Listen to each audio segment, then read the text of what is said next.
Sahana vavatu, sahano punaktu, sahaviryam karavavahe, tejasvinavadidamastu, ma vitvishavahe. Om Shanti, Shanti, Shanti. Hari Om.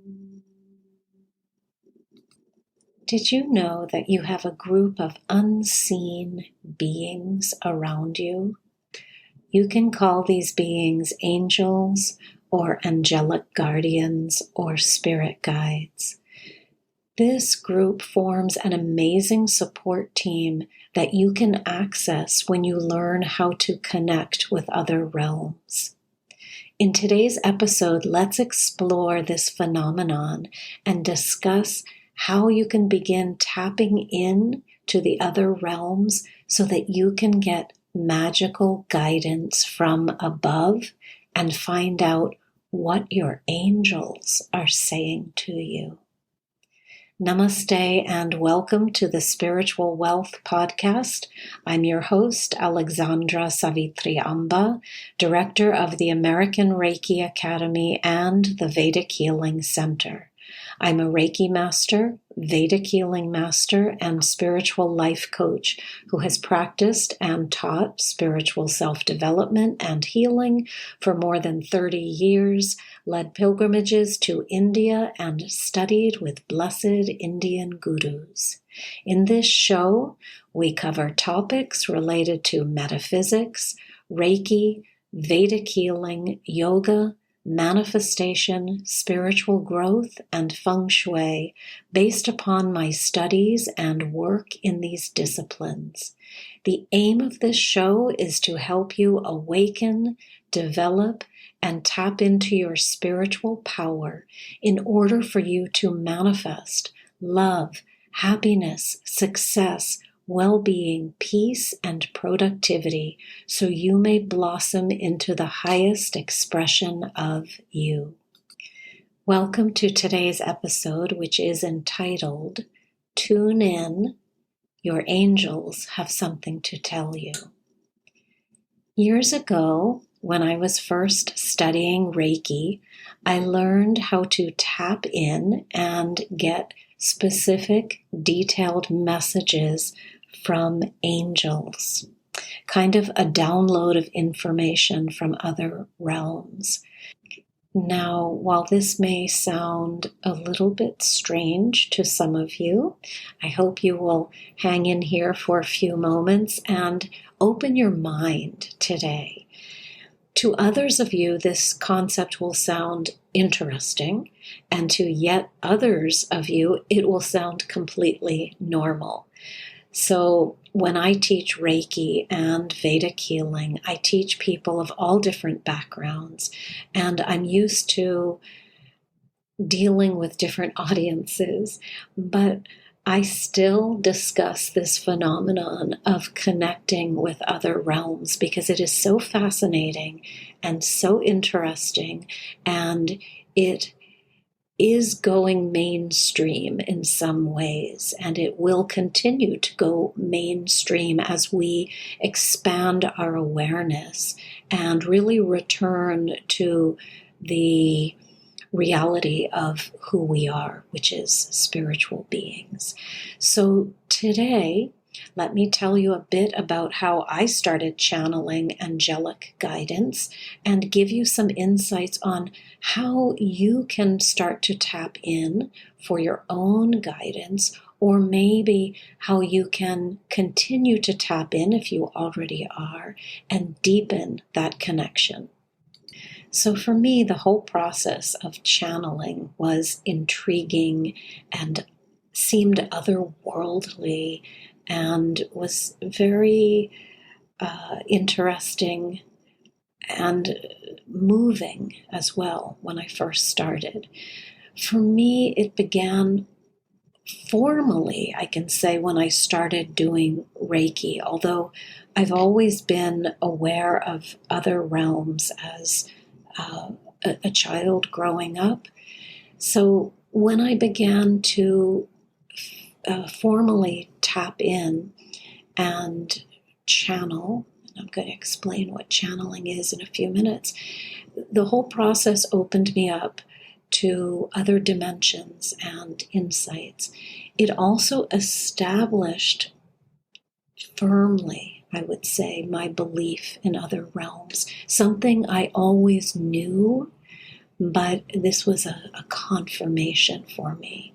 And also, not only the connection with other realms, but the fact that these realms offer incredible support for us, and especially when we have the ability to connect.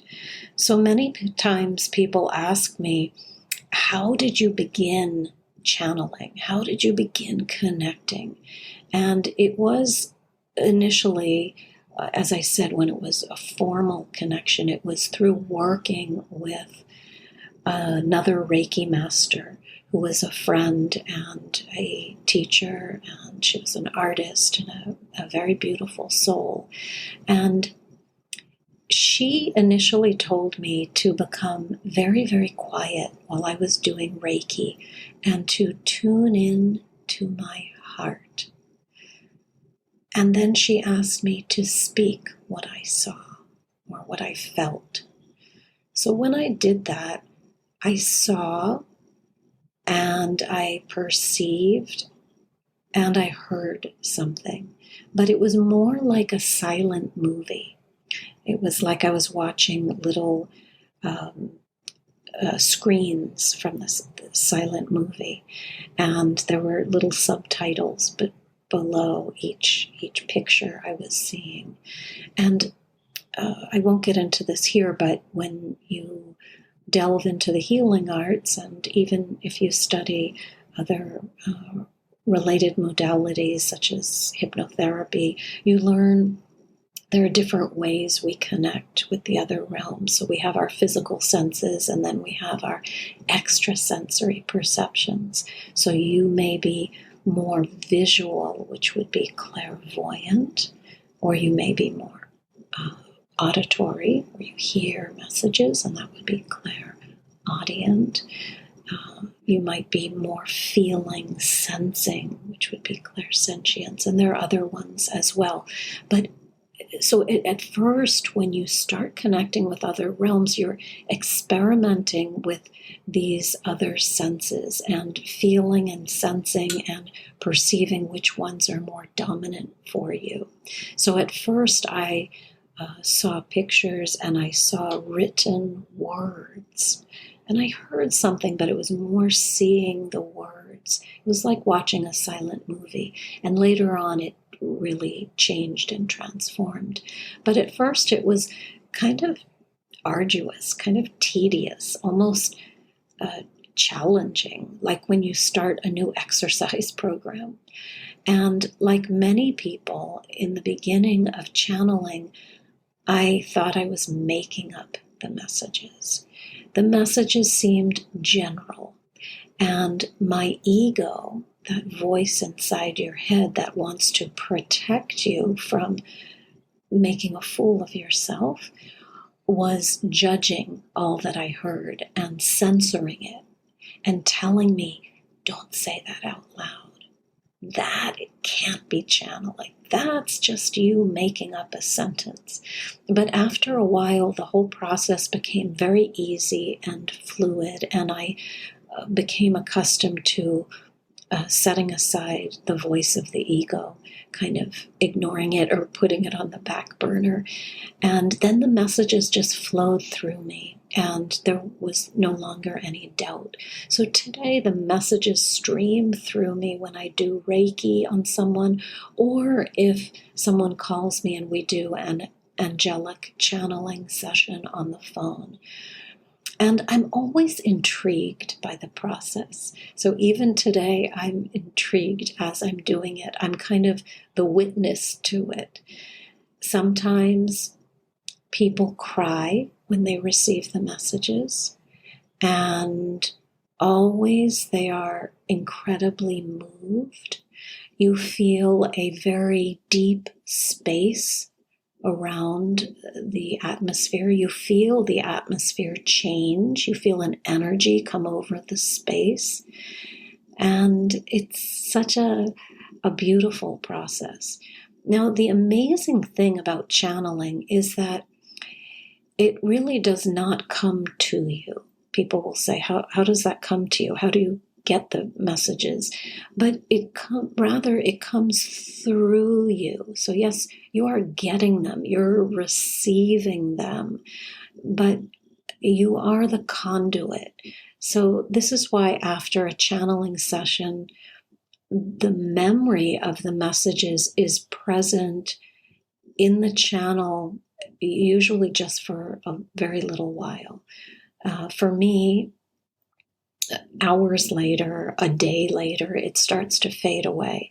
As the channel, you are the conduit, so the messages are not for you, they're for the recipient. So while the recipient often recalls the messages that are channeled years later, I don't remember them unless he or she reminds me. And then they may seem familiar to me, but very distant. So I've had people call me and say, oh, you channeled this thing for me 5 years ago and everything you said came true, or it was so accurate and I never forgot it. And I say, oh, really? That's wonderful, because I can't remember what I spoke for them. And really, it's never me speaking. Again, you're the conduit. So the voice is yours, but the messages are from the other realms. And in any case, I'm always very happy if I have helped someone. So how can you start to channel? And first, let's talk about what channeling is, very briefly. So channeling is this simple act of bringing something through you. Before I teach people, I tell them not to be afraid. We connect with benevolent guides who are there to assist us. And actually, we are channeling all of the time. For instance, when we get inspiration in our lives, for personal projects, for problems that we're working on. So from where does this inspiration come? I would assert that it comes from the divine source only, of which you, I, everyone is part and parcel. When we are channeling other angelic or guardian beings, we are connecting with lovely, beautiful, benevolent energies whose intent is to help us. They are like friends from other realms, friends who exist without a body. And they are free as light beings to now simply be of service. So how can you start tuning in to these other realms and receiving messages that may help you in your life? I'm going to give you a few suggestions today. The first suggestion is to become very, very, very quiet. Now, this may seem to be a given, but it has to be emphasized. All day long, there are distractions. Everything around us is a distraction. Everything is potentially asking us for energy, for trying to pull us, to coerce us to go in that direction. It can be your sight, your sound. It can be some movement. Everywhere something is pulling you, pulling at your senses all the time pulling you. So when you are trying to channel, you must become very, very, very quiet. You are connecting with sublime energies. And these can really be accessed only in the space of quiet. Now, this doesn't mean that the only time you can channel is when there's no noise around you. You could only do it in the early morning, for instance. No, what happens is when you create a dedicated spiritual path, you create a certain quiet within you. So, for instance, if a client wants to have a channeling session with me and they've scheduled it for 11 a.m. in the morning, the world is awake. There's noise outside my window. There is potential activity around me in the house, definitely in the neighborhood, as I said, right outside the window. The world is awake at that time. So, the effectiveness of the channeling is determined by the state of quiet, the state of stillness I can reach as a channel. And this is amplified by my or your personal practice. So your dedicated practice. So this first tip was to get very quiet. But it's kind of a double tip because I want to emphasize that you get quiet when you're going to do the channeling, but you can only access that quiet if you have built up the energy in your system. So if you have done many, many, many, many, many days, months, years of getting to that space. So there's always a benefit to creating a dedicated personal practice. And this is one of the benefits which can come later, which is this active channeling.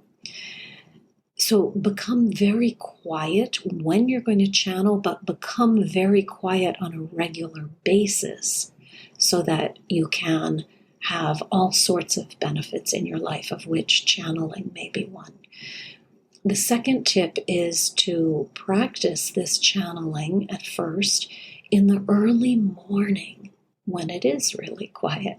And also not because only that it is really quiet, but also because at that time in the early morning, and we've talked about this before in the other some of the other earlier episodes, is at that time you are still very closely connected to other realms because your consciousness is coming out of a deep sleep in which the consciousness was still alert. It was just somewhere else. So you're hovering in between the spaces. And therefore, early morning is a great way to attempt this channeling. The third way, and I can't omit this, is to learn Reiki, because in the learning of the Reiki, there are specific techniques we teach, especially in the second level, that enable you to tap in more readily to other realms. But even with the first level of Reiki, just doing the Reiki is going to create a stillness and a peace and a flow of energy in your body that's going to enable you to tap into other realms. Many times when I teach Reiki, people are amazed at the beginning that they can find it so enjoyable to do Reiki, because after all, you're standing or sitting with your hands on someone else, channeling this energy, and it's a very serene and yin process. It's very different from the rest of the activity you're going to do during the day. So they may be amazed. They may also be challenged, because they may say, oh, this is the first time I've had to be still, especially if the person is not a meditator. But when you learn Reiki, or you amp up again your meditation practice, you will be able to connect with other realms more readily.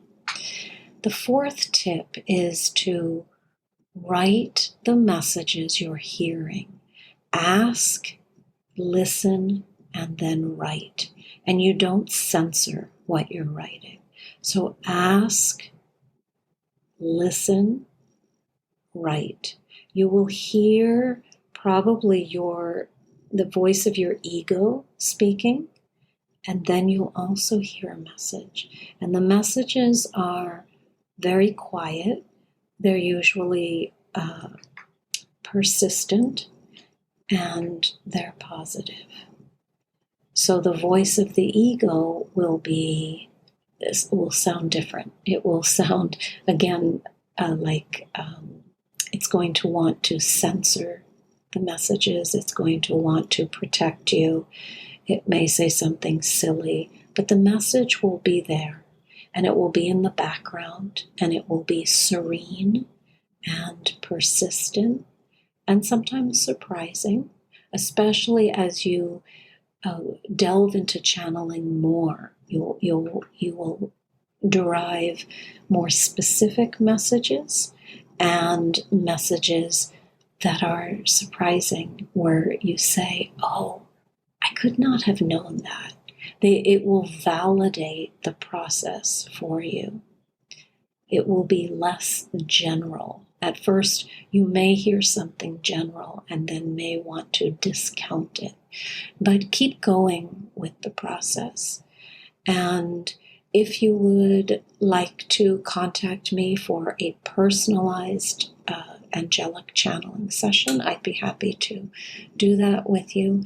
But I want to encourage you to open your awareness. Understand there are other realms trying to assist us. You may have, aside from angelic guardians, you will have a team of spirit guides, of ancestors, of unseen beings standing by, waiting to assist you, wondering when you are going to make some kind of contact. So this is a glorious and really amazing process that can add another dimension to your experience as a spiritual being having a human experience. So I encourage you to reach out and begin tapping into these other realms and find out, what are your angels trying to say to you? They want to speak to you. They want to communicate. They want to offer assistance.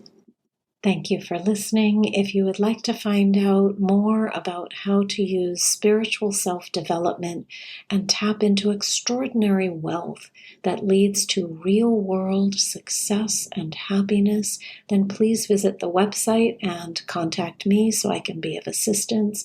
You can join our email list and receive free weekly tips about spiritual self-development to help you along your path. Om Asatoma Satgamaya Tamasoma Jyotirgamaya Mrityurma Amritam Gamaya. Om Shanti Shanti Shanti. Hari Om. Om Sai Ram. Jai Guruji. Om Amriteshwariye Namaha. Hare Krishna. Om Namah Shivaya.